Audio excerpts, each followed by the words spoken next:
Hello everyone, muito bom dia desde a Califórnia, boa tarde para outras partes do mundo, para a costa leste dos Estados Unidos da América, para os Açores, para Portugal continental, para a Madeira, para o Brasil, para as Áfricas, os países de língua oficial portuguesa em África ou em qualquer parte do mundo onde nos estejam a acompanhar. So, good afternoon everyone, and good for those in the East Coast, those in the Azores and other parts of Portugal, Brazil, and other Portuguese-speaking countries throughout the world. Good morning still in California, and to my friend Eduardo Bettencourt Pinto also in British Columbia, it is also morning. Welcome to each and every one of you on behalf of the Portuguese Beyond Borders Institute from California State University, Fresno. We welcome each and every one of you on behalf of the Alfred Lewis reading series, which we began this year. It's a program that we've done. This is our fourth reading for the year of 2023. We are planning two more readings, according to my boss, Rose, the poet Rosalina. We are planning two more sessions in January and in April. And then hopefully our goal is to publish a book through a small anthology through PBBI, Bruma Publications, with all of these different poems in both languages. So we can have also obviously a document of what we've been doing, but also more important than that, we find those of us that are in the classroom and teach that especially when we're teaching Portuguese speaking world courses, we don't have enough translated to English to reach our students who don't speak Portuguese. So this would be another way to have yet another resource. So welcome on behalf again of PBBI Fresno State. We very thankful to have, we are missing one of our poets, which is Ernesto Moamba from Mozambique. He may join us later. We welcome Katherine Vaz, Eduardo Bettencourt Pinto, Lara Gularte, and Amy Sire Batista. And of course, our co-curator and co-host, Rose Angelina Batista, who is here from the state of Florida, via Brazil and via other countries as well. And so we will start with a poem that we always dedicate to Alfred Lewis. It is on behalf of the Alfred Lewis and his legacy in Portuguese American literature that we do these reading series. As all of you know, Alfred has a unique story, published many of his works throughout his life. And in the early 1950s, did this thing that I mention every single time of the reading, but it's never, I think it's always worth mentioning. Wrote a manuscript to a book called Home as an Island, sent it to Random House without an agent or anybody. It was a different time.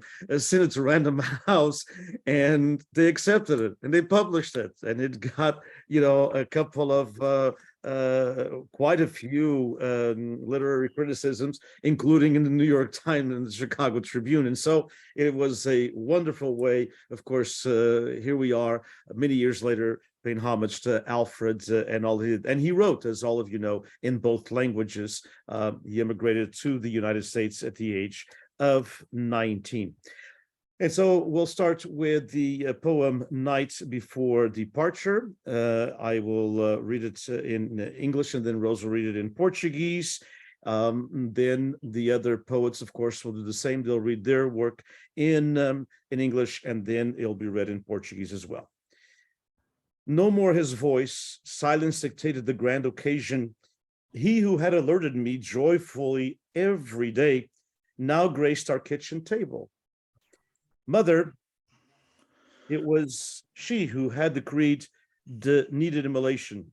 Our priests had been invited, Ticurvelo and the whaler, and my teacher, Leal Dias. Nearby, a chunk of wood became a starry mound of ashes. The rain falling tapped our roof. The shouting sea spelt my fear. Oh, I wanted to stay. Yet a voice trumpeted clear above the storm alerted me to leave, to see, to taste, and to hear the unknown, as had father before. Our victim, meanwhile, became absent, as hungry mouths devoured it, a wing, a thigh, a gizzard for the priest. Mother soaked its sauce in a slice of bread. Corn, just baked.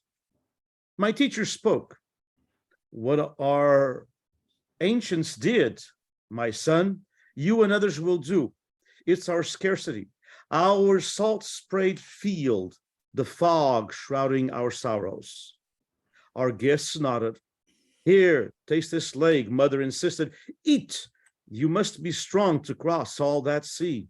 Yet, mourning my friend, I refused its flesh, thinking how silent sunrise would be as I left home in the morning, my last morning at home.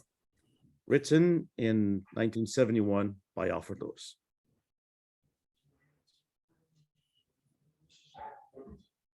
Em português, Rose.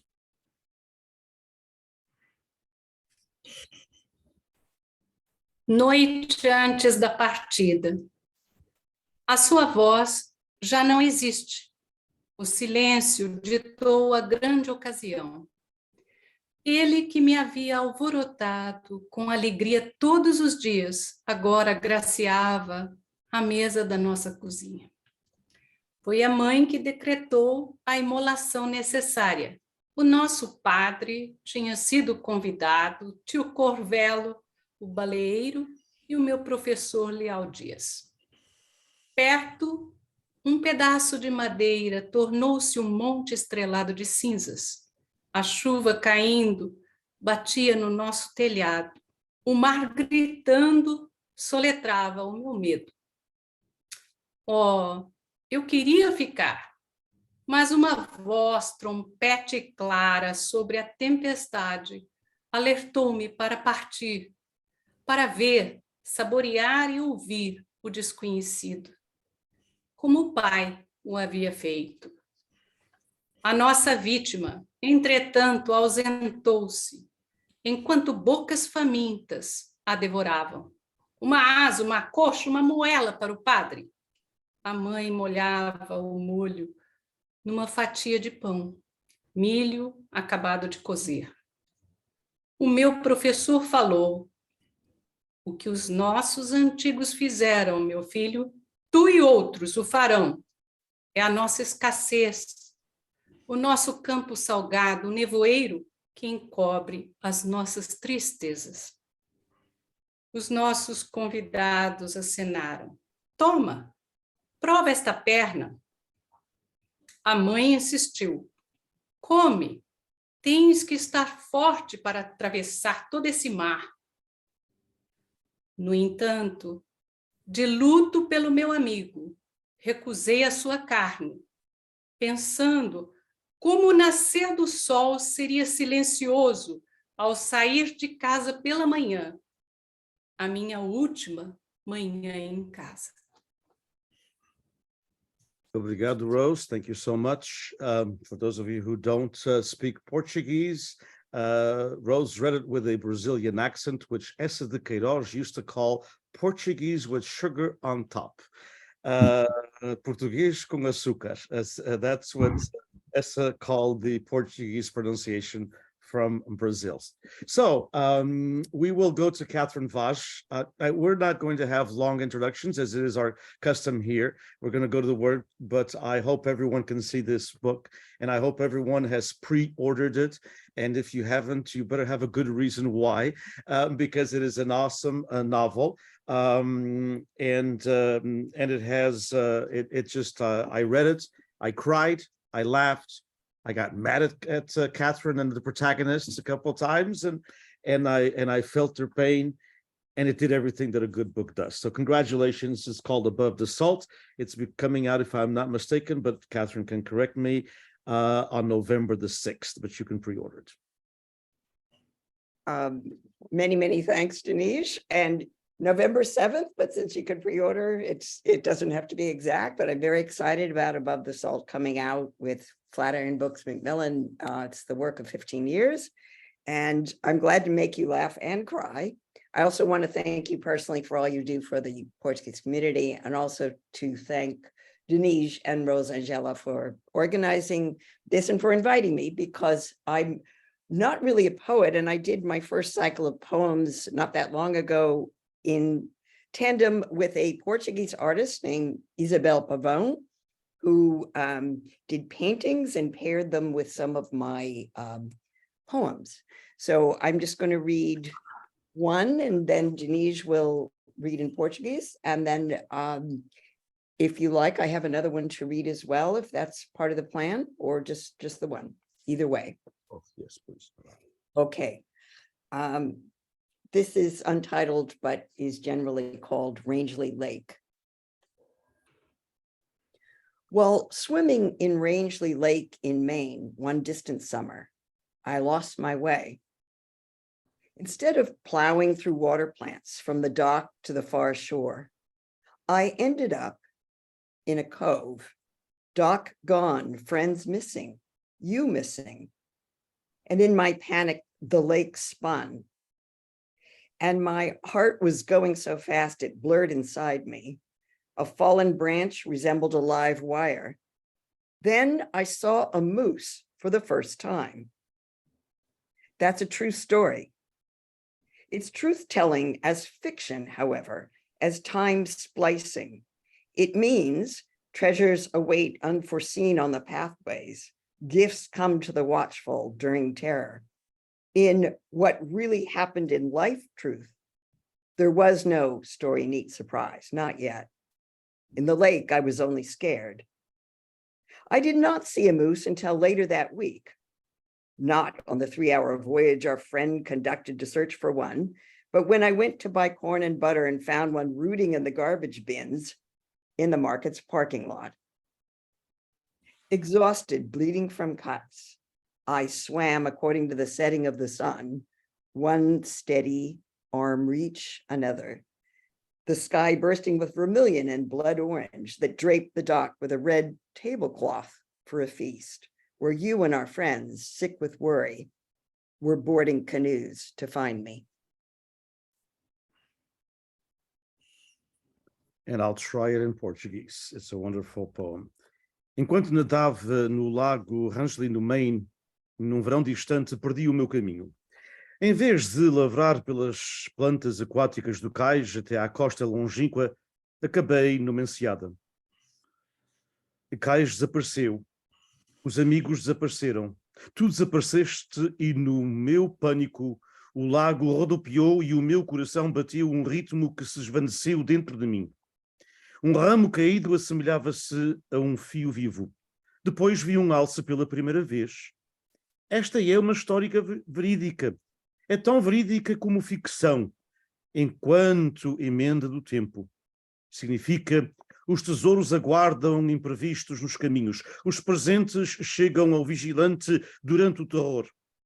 Da verdade que realmente aconteceu na vida, não houve surpresa de história certinha. Ainda não. No lago estava apenas assustada. Só vi um alce no final dessa semana.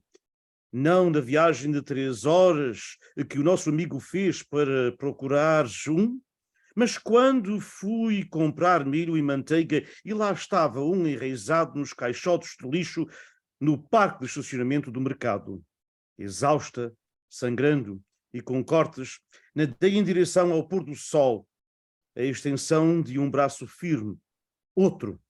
O céu arrebentava de rubro e laranja, assaguentando que cobria o cais com uma toalha de mesa vermelha para um banquete, onde tu e os nossos amigos adoecidos pela preocupação embarcavam em canoas para me encontrarem. That made it sound even better, so thank you. Thank you, Diniz. And this is the second one, also untitled, but referred to as Love in Older Age.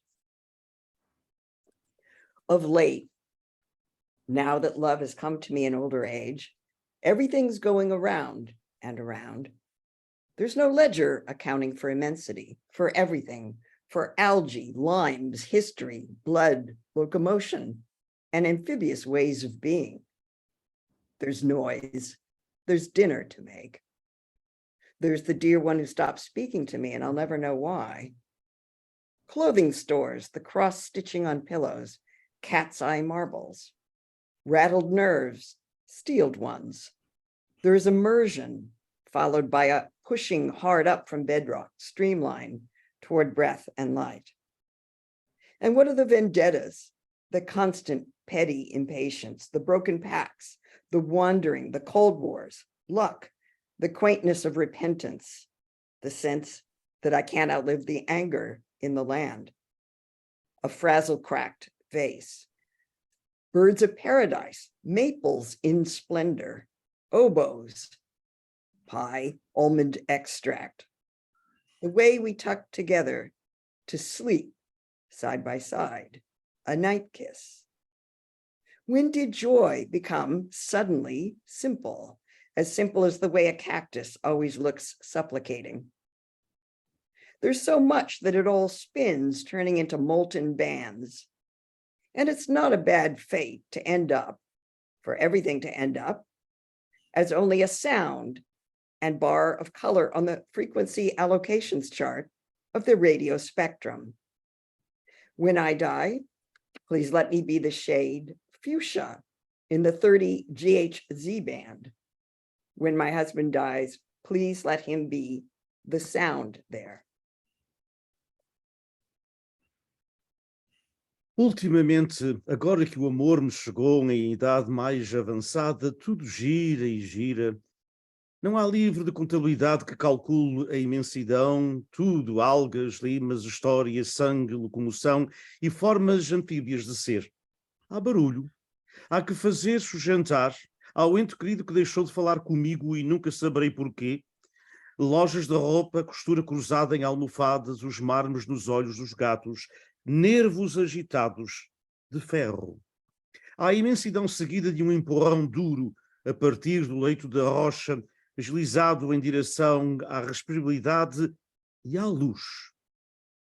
E o que dizer das vinganças, da constante impaciência mesquinha, dos pactos desfeitos, das perambulações, das guerras frias, da sorte, da quimera do arrependimento, da sensação de que não posso sobreviver à raiva na terra. Um vaso desgastado, fissurado, pássaros do paraíso, árvores de bordo em esplendor, oboés, tarte, extrato de amêndoa, a forma como nos aconchegamos juntos para dormir, lado a lado, um beijo noturno. Quando é que a alegria se tornou subitamente simples? Tão simples como a forma como um cacto parece sempre suplicável. Há tanto que tudo gira, transformando-se em bandas derretidas. Não é um mau destino. Acabar, tudo acabar, como apenas um som e uma barra de cor da tabela das alocuções de frequências do espectro de radiofrequências. Quando morrer, por favor, deixem-me ser a forcia da sombra na banda dos 30 Hz. Quando o meu marido morrer, por favor, deixe-nos ser o som da banda. Muito obrigado, Katherine. Obrigada. Million thanks. Vamos passar para o meu amigo de há muitos anos. Durante a década de 1990, vinha com alguma frequência à Califórnia ver as palmeiras da Califórnia e até escreveu algumas poesias magníficas sobre esses seus encontros. So we'll turn to Eduardo Bettencourt Pinto, originally from Angola, via Azores, via many other parts of the world, lives in British Columbia, is truly a citizen, a global citizen, and writes wonderful poetry as well. Eduardo will read in both languages. Everyone, I would like first to thank Diniz for this organization, for the invitation, for also the efforts of Rose. I am very thankful. I am a man of silence. I don't talk much. I think my communication with the world is through words, and being public is not my domain. but I'll try to do my best. I will read one poem that is part of my newest book. It was published 2 years ago, this November, in Lisbon. This particular poem is very dear to me because it embraces a theme that is I've been working on for a long time. Is the northeast of the island of San Miguel, where my great-grandfather Lima was from. I like the mythology, I like the imagery, I like the metaphors that recreate a world that I imagine because I never really lived there.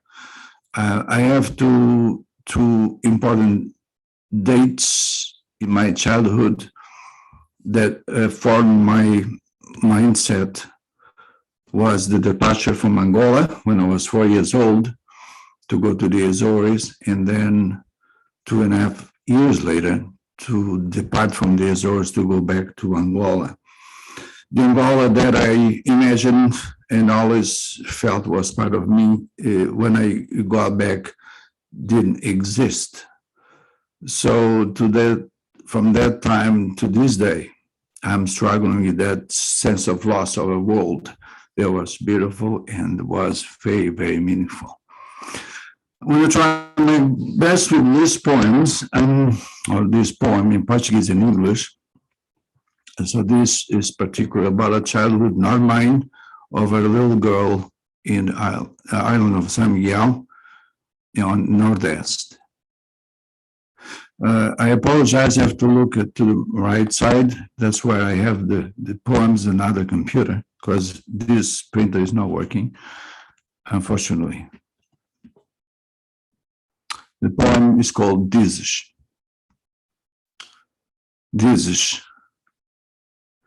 Eles não sabem que uma ilha começa na nostalgia de quem arde contra a noite, com saudades do mar.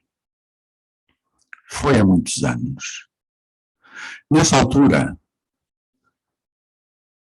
apontavas as falésias e dizias, tangida de melancolia. Vim daqui, sabes? Era uma casa na memória, ao topo do vento.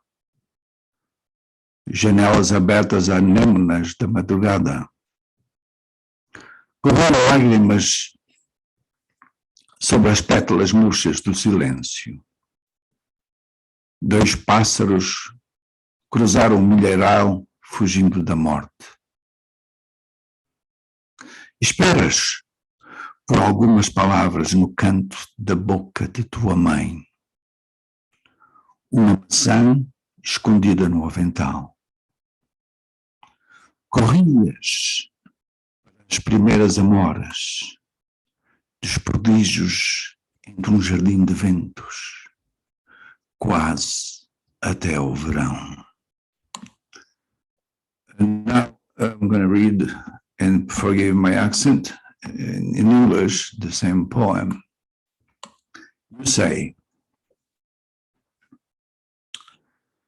You say, they don't know, and begins in the nostalgia of those who burn against the night, longing for the sea. It was many years ago.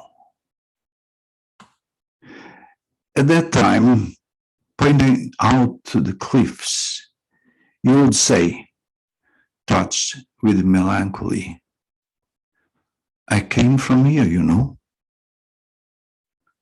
It was a house in memory, at the top of the wind, windows open to the early morning anemones. Tears flowed over the withered petals of silence. 2 birds crossed the cornfield, running away from death. You wait for a few words in the corner of your mother's mouth, an apple hidden in the apron. you can happily do the first blackberries of prodigies among a garden of winds, almost until summer. So this is the English version. I apologize again for my bad reading. One of the particular things that when I went to the Northeast for the first time was the wind. The wind, in some ways, molds the physiognomy of my words, because they bring faces and they bring lives and they bring time. Time has been in many works that I've been doing almost a sense of my creativity, because that's what makes me wonder as I get older, what the meaning of time. When one departs, doesn't leave behind faces and buildings and in memories, also leaves time and departs to confront other venues of time. So I do thank you very much for this opportunity to be here talking a little bit about some part of the island of San Miguel through my poetry. There is unfinished because I have a book, a novel coming out sometime, I don't know when, about their lifestyle, about the mythology of Nordeste. It's called Descalços no Chão de Água. Thank you again. Thank you, obrigado, Eduardo. Thank you. What a beautiful title for an upcoming book. Thank you. Master poet and master in titles as well. Beautiful titles, just really beautiful. Parabéns. We will turn now to Lara Gularte with the roots in the Azores Island, deep roots in California that I believe Lara's fourth generation now, with deep roots in a couple of islands of the Azores. Lara, welcome. And I'm going to ask her to clarify for me if she still is, or until recently was for sure, poet laureate for El Dorado County. We have a new poet laureate. I'm emerita. I am no longer the poet laureate, but that doesn't mean that all the things that I created, the programs and the poetry events, I'm still very much involved. So it's, and it's very nice because I've been able to gather people into a poet and writers community, and that's what I set to do, and I did, and so here we are. And thank you for asking. And I want to thank Rose and Diniz.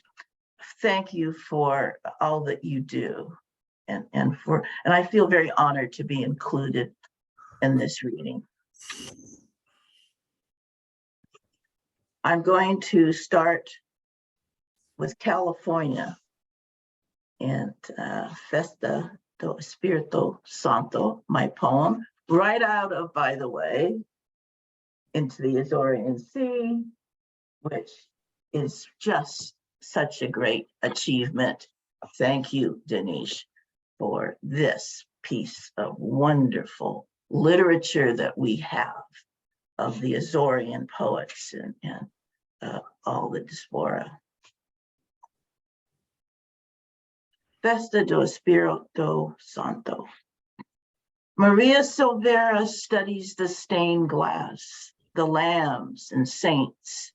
She kneels and bows, the host fusing to her tongue, the holiness of her sex, the scent of blossoms. A day to be the heroine, to be the queen, Saint Isabel. Curls wound from rags cascade her back. A mother of pearl crucifix from Ava. the long gown of satin and crocheted lace from her mother's garment bag. Beneath her dress, a field of flowers. She glides down the aisle and onto the street, a halo of glittering crown and velvet cape. Side maids and sign bearers, little queens wrapped in frothy lace with missing front teeth, flank her. Along the boulevard, they float like angels without bodies who wear white dresses. Sweet cellar ladies of the Altar Society offer melisadas, plump and sugared. Women balance baskets of sweetbread and sway to the music of the brass band. Then come the sopas, feast for all of mint-flavored stew with meat that falls easy off the bone. Find the little queen tired from standing very still and a slow moving forward, asleep in her mother's arms, shadow of halo above her crown. And here it is. The title is obviously the same because it is a Portuguese title, Festa do Espírito Santo. Maria Silveira analisa o vitral, os cordeiros e os santos, ajoelha-se e faz as reverências. A hóstia funde-se com a sua língua, a santidade do seu sexo, um cheiro de flores. Um dia para ser a heroína, para ser a rainha Santa Isabel. Caracóis anelados em panos decaem pelas suas costas. Um crucifixo feito de pérolas da sua avó. O vestido comprido de cetim e renda bordada do guarda-roupa da sua mãe. Sob o seu vestido, uma passadeira de flores. Ela desliza pelo corredor até à rua. Uma aula de croa cintilante e capa de veludo. As acompanhantes do séquito e os portadores de estandartes, pequenas rainhas embrulhadas em renda espumosa, com os dentes da frente em falta, flanqueando-a. Ao longo da avenida flutuam como os anjos sem corpos que usam vestidos brancos. As doces vendedoras da sociedade do altar oferecem malassadas, roliças, açucaradas, senhoras com cestos de massa sovada, equilibram-nos e movimentam-se ao som da filarmónica. Depois vêm as sopas. Um banquete para todos. Sabor a hortelã. Com carne que cai facilmente do osso.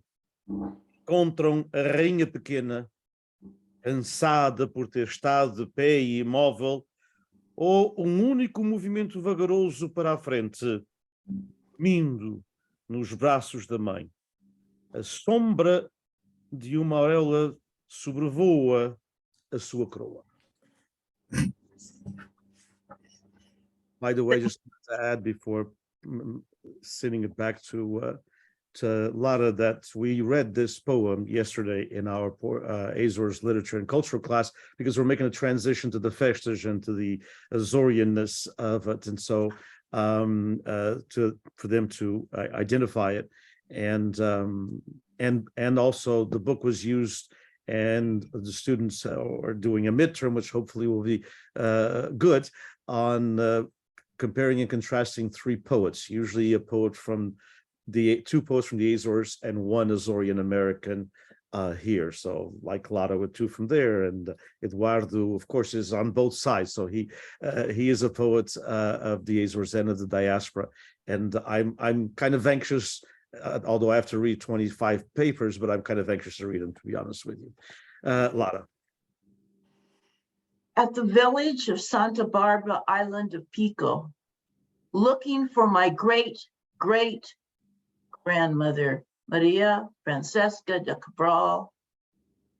My fingernails scraped lava stones, loosened dust. Looking for the other world, I found a fissure in the earth that led to where the sea tossed its wet creatures, their lungs exhaling. The ocean spread dark and cold beneath the night, reached with every wave for drops of light shed by the moon. Musty air and a ghost rattle through banana leaves. You rose up, bones of family architecture, luminous. A woman without soil, you carved roots from stones of the island. Into the Azorean sea you dove. The splash of your body and I jumped, scattering stars to pull towards you. Where ocean and sky met, you vanished. Your memory, the afterlife, dissolving all that salt, seeped back into the sea, an ocean mist without end. I held my breath, heard the heartbeat of waves, felt the ocean of my blood.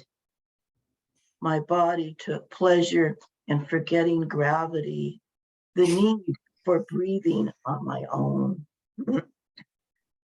I asked God to throw me a line floating to the shore. I felt the pull of the universe slow everything down as heaven hold the earth. Excuse me. Say that again. I asked God to throw me a line floating to the shore. I felt the pull of the universe slow everything down as heaven pulled the earth into its arms. Thank you. Wonderful poem. And by the way, if you have the book, and if you don't, the poets, of course, I'm going to get it to them. But you'll see that in the Portuguese, the Ficha Técnica, you'll see that it says title, Into the Azorean Sea, bilingual anthology of Azorean poetry. And then in parentheses, has title from a verse from Azorean American poet Lara Gularte. So that's where the name came from. And I thank Lara for allowing me to use it. Na freguesia de Santa Bárbara, Ilha do Pico, à procura da minha bisavó, Maria Francisca do Cabral. As minhas unhas rasparam pedras de lava, pó desprendido. À procura do outro mundo, encontrei uma fissura na terra que me levou para onde o mar atirou as suas criaturas molhadas, os seus pulmões expelindo. O oceano espalha-se escuro e frio sob a noite, alcançado com cada onda as gotas de luz que são derramadas pela lua. Ar mofoso e um chocalho de almas através das folhas de bananeira. Tu ergueste-te. Ossos de arquitetura familiar, luminosos. Uma mulher sem terra. Esculpiste raízes dos calhaus da ilha. No seio do mar açoriano mergulhaste. O respingo do teu corpo e eu dei o salto. Estrelas espalhadas arrastando-me na tua direção, onde o oceano e o céu se encontraram. Tu desapareceste. Memória. A vida após a morte dissolver-se. Todo aquele sal infiltrou-se de novo no mar, uma bruma de maresia sem fim. Sustive a respiração. Ouvi o batimento do coração das ondas, senti o mar do meu sangue, o meu corpo nutriu prazer em esquecer a gravidade, a necessidade de respirar por mim própria. Pedi a Deus que me atirasse uma corda. Flutuando até à costa, senti a atração do universo, temporizando tudo, enquanto o céu puxava a terra para os seus braços. Thank you, Lara. And we will go to our to the next poet. And again, thanks, Lara Gularte, and congratulations on all your work the last few years that you did, creating indeed a very strong community of writers and community of poets. The world needs more poets, more poetry, and more writers. Maybe we wouldn't have some of the dilemmas that we are facing constantly. Amy Sarah Batista, thank you so much for accepting again the invitation. It's always a pleasure.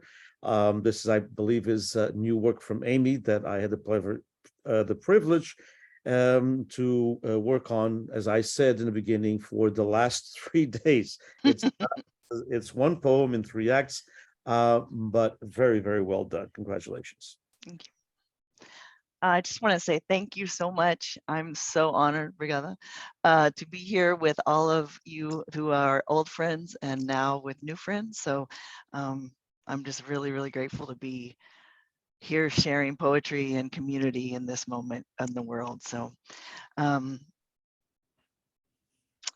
excited about this poem. I'm writing a lot right now about grief and things, the transformation, right? As I age, as I watch my parents age. And so this is called A Discovery. Oh, and I'm going to read the first act, and then Diniz will read the first act, then I'll read the second act, and so.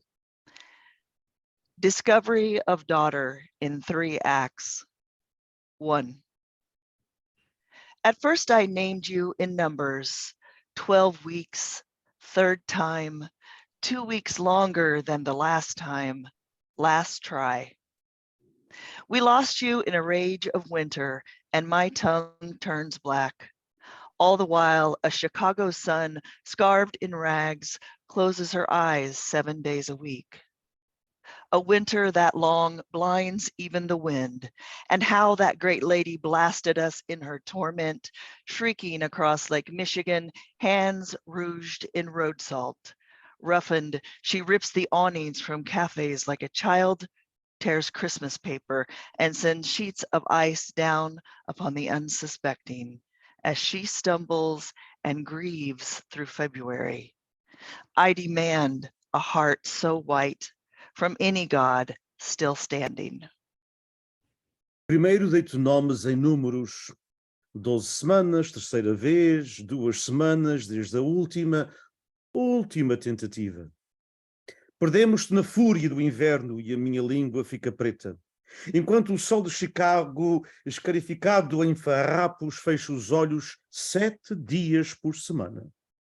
Um inverno tão longo que até cega o vento. E com essa grande senhora, nos estourou com o seu tormento, bradando através das mãos do Lago Michigan. Enrugada no sal da estrada, amarrotada rasga os toldos dos cafés, como uma criança rasga o papel de Natal e envia folhas de gelo sobre os insuspeitos, enquanto tropeça e sofre em fevereiro. Eu exijo um coração tão branco de qualquer Deus que ainda esteja em pé. 2. Only you, child, remember our one embrace. I cupped you blood and toilet water, palming what I could not create. Agony writes your one birth notice on bed sheets. By March, the basilica is empty and the saints don't remember my name. I pray barefoot in the backyard, snow tufts topping the garbage bins like paper hats. I trade fat scraps for secrets with feral cats and learn to catch pigeons with my own hands. The wind helps me pluck feathers, and I eat them one by one with a Bruce's devotion, chanting that you might fly, pushing the long gray length down my throat. All my prayers branch and sway. 2. Só tu, criança, te lembras do nosso abraço e eu abracei-te sangue e água sanitária. A palmar o que eu não podia criar, a agonia escreve nos lençóis o teu único aviso do nascimento. Em março, a basílica está vazia e os santos não se lembram o meu nome. Rezo descalço no quintal, os refolhos da neve no caixote de lixo como chapéus de papel. Troco restos de gordura por segredos com gatos selvagens e aprendo a apanhar pombos com as minhas próprias mãos. O vento ajuda-me a arrancar as penas e eu como-as uma a uma, com a devoção de uma bruxa, cantando para que possas voar, empurrando o longo comprimento cinzento pela minha garganta. Todas as minhas preces se ramificam e balançam. 3. That spring, we visit the planetarium with purpose. I write poems for anyone with $5, and your father gazes into the universe of exhibits, holds a snake, and eats free candy. Come to find out, Laughter is a muscle we can still flex. I think I might breathe again by summer. On the way out, kids and parents stream past us to catch the last bus of the night. And one backlit image in an empty gallery gives me pause. I pass by and return, the slow pull of intuition while standing near a river. Most of the wall is given to an astronomer's photo, Westerhout 5 or Sol Nebula. The placard tells me, also called the baby or embryo nebula due to its infant shape.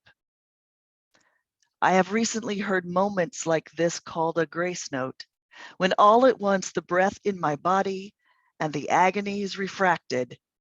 Because there you are, bright as Keats' star described, nestled among others in Cassiopeia. All of you, amber expansion, rubicund, blanketed in deep blue space.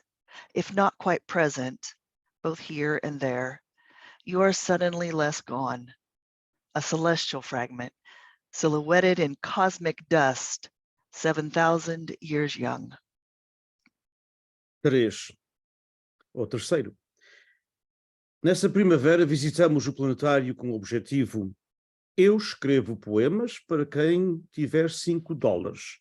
E o teu pai olha para o universo de exposições, segura uma cobra e come doces gratuitos. Acabamos por descobrir que o riso é um músculo que ainda podemos fletir. Penso que posso voltar a respirar até ao verão. À saída, miúdos e pais passam por nós para apanhar o último autocarro da noite e uma imagem retroiluminada numa galeria vazia faz-me pausar. Passo por ela e regresso. O lento repelão da intuição quando eu estou perto de um rio. A maior parte da parede é dedicada a uma fotografia de astrónomos, Westerhout 5 ou Nebulosa da Alma. O cartaz diz-me, também chamada nebulosa de bebê ou de embrião devido à sua forma infantil.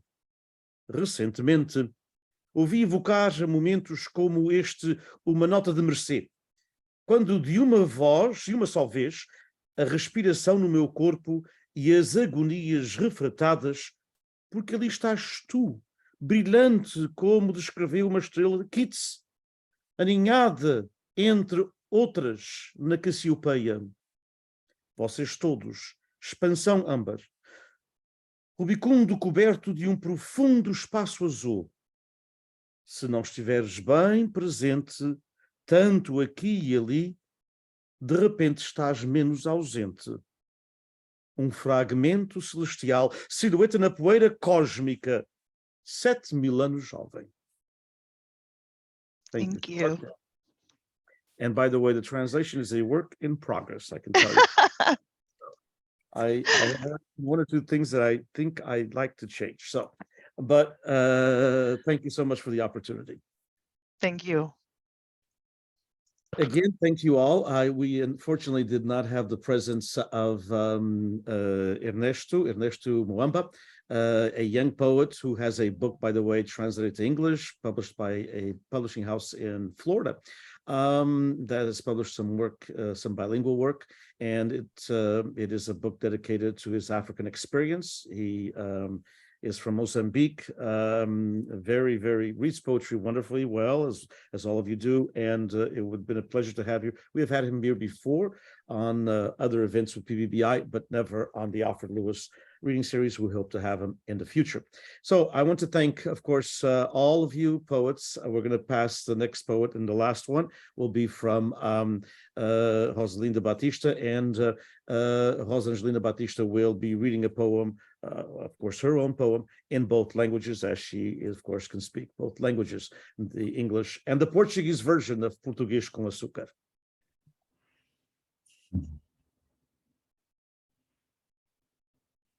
You're on mute, Rose. Muito bem. Agora sim. This is not a literal translation, but is how I would address both cultures. Lace maker. Wounded in the holes by needle and thread, small wooden bobbins stuck in the chest of the sea.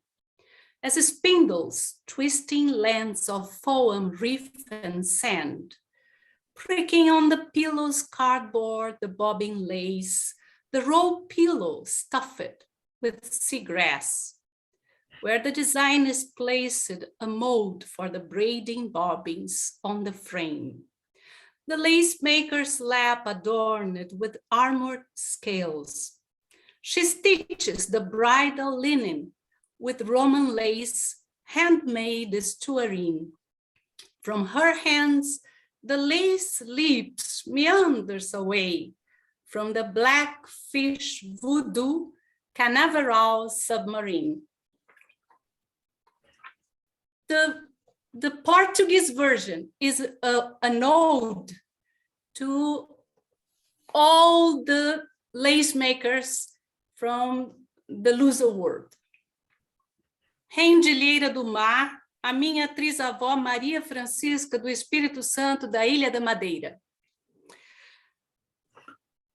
Fere, fere, agulhadeira, com seus pares de bilros lentos, fere as chagas do mar, finca-lhes agulha ao centro. Acaso sofrem com Cristo as aves que anelam barcos, cheios de vinho, peixe salgado e bordados? Nas corredeiras dos ventos, descem os barcos, as caieiras e praia dos Bahias, onde a feiticeira da almofada de rolo enverniza a mão ao cruzar bilros escuros de madeira. Bilros que se golpeiam em vago eco, seco e oco, como lustras castanholas. Em seus carretéis, linhas alvas, como o açúcar da Bahia e da Madeira, sobre o papelão do claustro alfinetado. Sentada ao chão, pernas cruzadas com bom senso, desde menina a espetar no travesseiro de palha da bananeira as agulhas, suas lanças do destino. Peças que faz render mistérios de entrelaces, em arabescos curvilíneos, de gavinhas e foliáceas, rosetas com monogramas de letras, motivos mouros, cortinas e colchas, palas de punhos, mandriões de batizado, véus, centros de mesa, volta de lençóis, beiral de fronhas, lenços, enxovais e estandartes da pomba nimbada do divino. Cura, cura, agulhadeira, com seus pares de bilros bentos. Cura as chagas do mar, saca-lhes a agulha do centro. Bordadeira de fortunas, deixa o travesseiro anil com seus bilros descruzados. Vem herdar as alfaias d'água, as redes do mar, tintas de lama, muco e jorro de peixes grandes. Pois o mar, rendilheira amiga, o mar não é bom nem mau. Segue apenas a cantar ungido de espuma, cingido de sal. Em meio às caravelas azuis que chegam, alfombras de sargaços, jangadas púmices e as estrelas que varrem a plasticidade sílica com milhares de pernas em fortes de 5 braços. Obrigado, Rose. Thank you so much. And with the poetry of Rose, again, I want to thank Lara Gularte, Katherine Vaz, Eduardo Bettencourt, Amy, Sarah Batista, and of course Rose, and also hopefully we'll have Ernesto next time. I want to thank all of these poets, writers for their time. I know that their time is precious.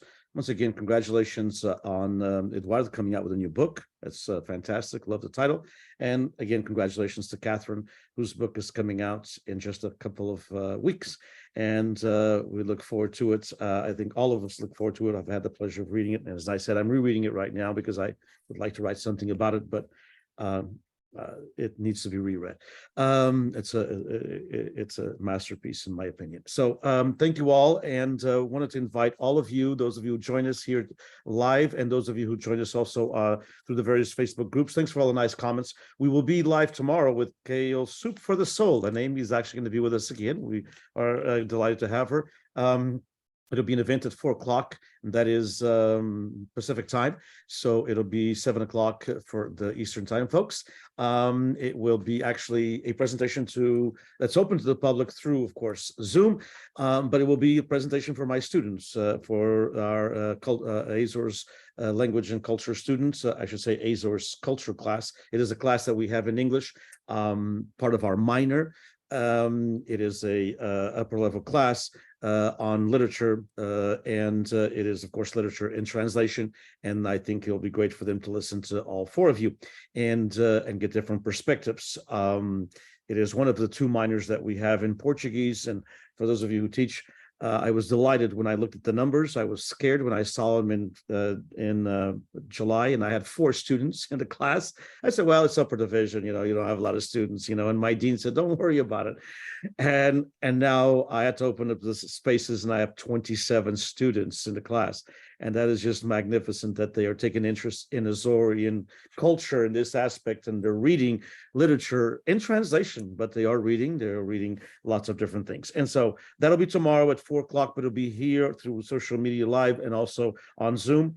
Kale Soup for the Soul, a group of Portuguese writers that you all know well. And then we will be back with another session in January of the Alfred Lewis bilingual reading series, and in April as well. Thank you to all of you who attended, and thanks to all of you who are here on the panel. Appreciate it. Abraços e beijos. Obrigado.